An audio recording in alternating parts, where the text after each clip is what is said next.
Welcome back, everybody. Today, I'm going to teach you how to manually add bills and receipts in Xero. This is essential for keeping your financial records accurate and up to date, especially when managing supplier invoices and expenses. Let's walk through the process step by step. First, open your web browser and navigate to Xero.com. Once you're on the homepage, you'll see a sign-in button. Click on it and enter your Xero credentials to access your account.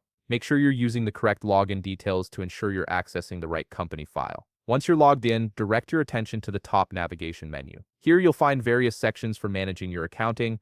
Click on Purchases and an expanded menu will appear with several options. From this menu, click on Bills. This section is where you'll manage all your supplier bills and track what you owe. Now look to the top right corner of the screen where you'll see a button labeled New Bill. Click on it and an expanded menu will appear. From here, select New Bill again to start creating your bill entry.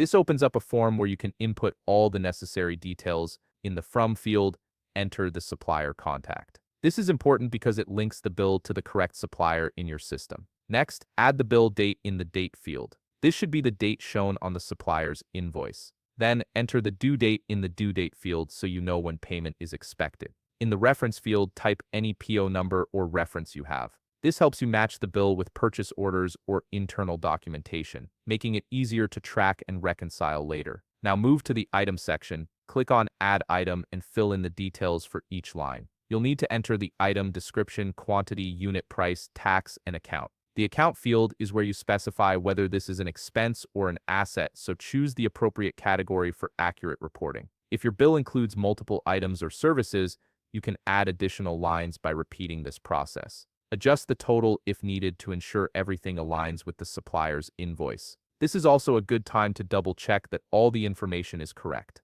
Before saving, check that the total matches the supplier's invoice total and that taxes are calculated correctly. This step is crucial to avoid discrepancies in your financial records. Finally, on the left side of the screen, you'll see a Save button. Click on Save and Submit for approval. This completes the process and sends the bill for approval if your workflow requires it. And that's it, you've successfully added a bill manually in Xero. If you found this video helpful, please leave a like, subscribe, and see you in the next video.